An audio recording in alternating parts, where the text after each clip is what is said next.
say about Causey, the way he responded after that sixth inning? Yeah, it was tremendous. I think he got frustrated in that inning. It obviously was kind of a late start to the inning for them, and they made a lot out of it, so kudos to them for that.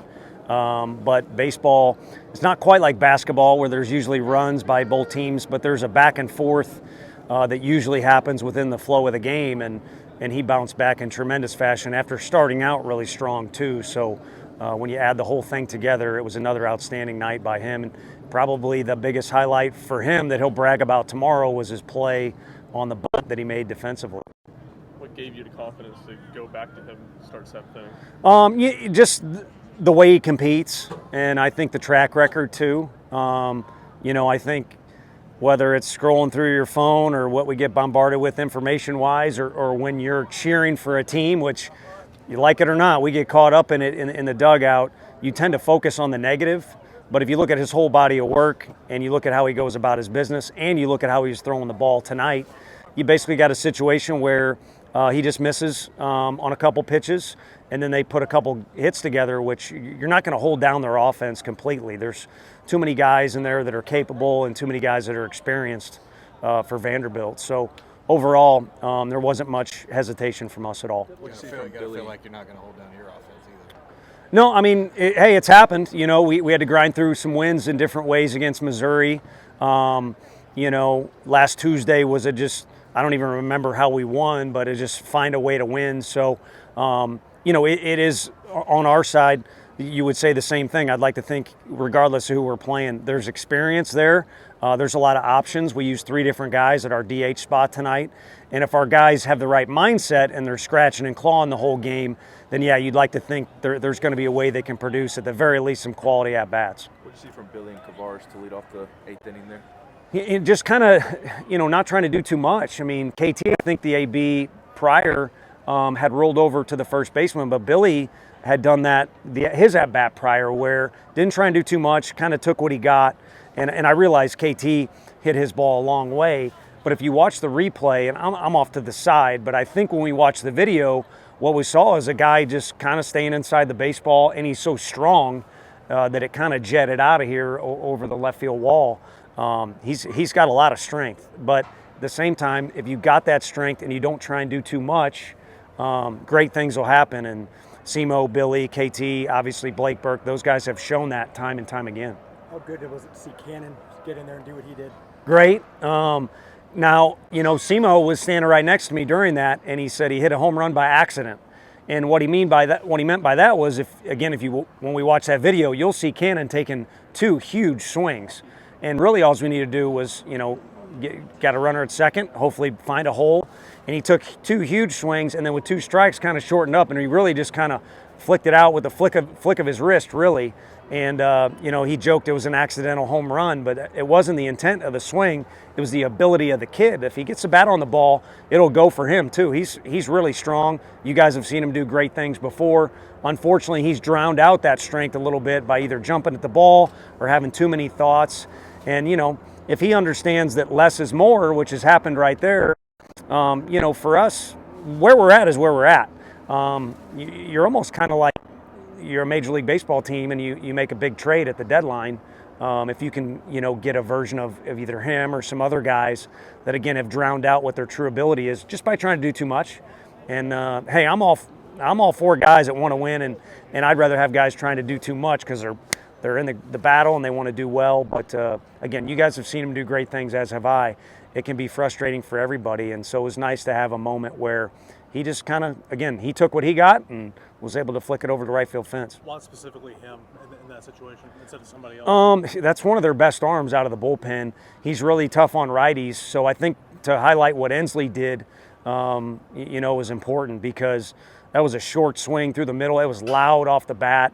I mean, Ensley's got strength too, and he's not trying to do too much. And even if their infield wasn't in, that thing would have got through. So kudos to him for doing well there, but that guy's really tough, and we were just kind of looking for what we thought was the best matchup in the situation, and good players make you look smart. Season high in strikeouts for Stamos. What did you see from him early on? Yeah, he was good. He was sharp. Even his misses were really good. So I think that would be the thing that stuck out the most is, you want your misses to either be productive or good ones.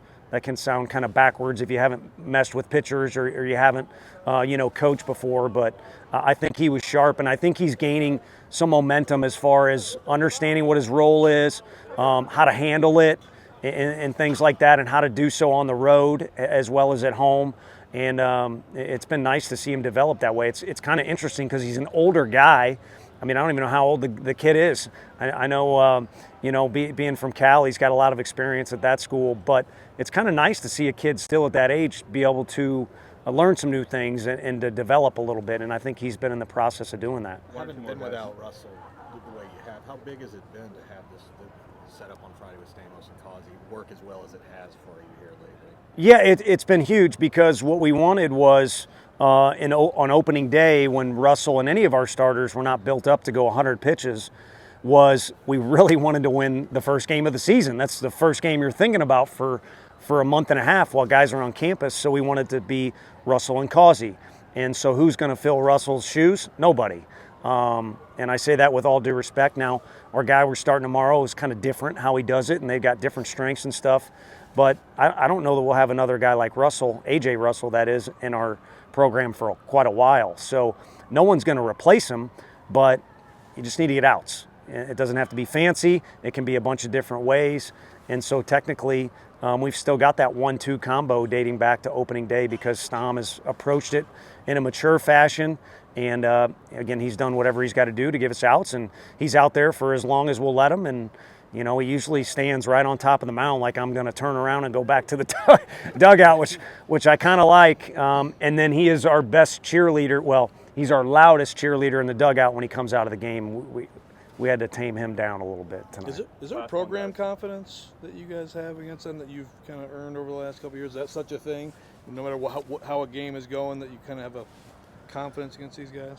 No, I think this team, and I'm going to quote a few former players.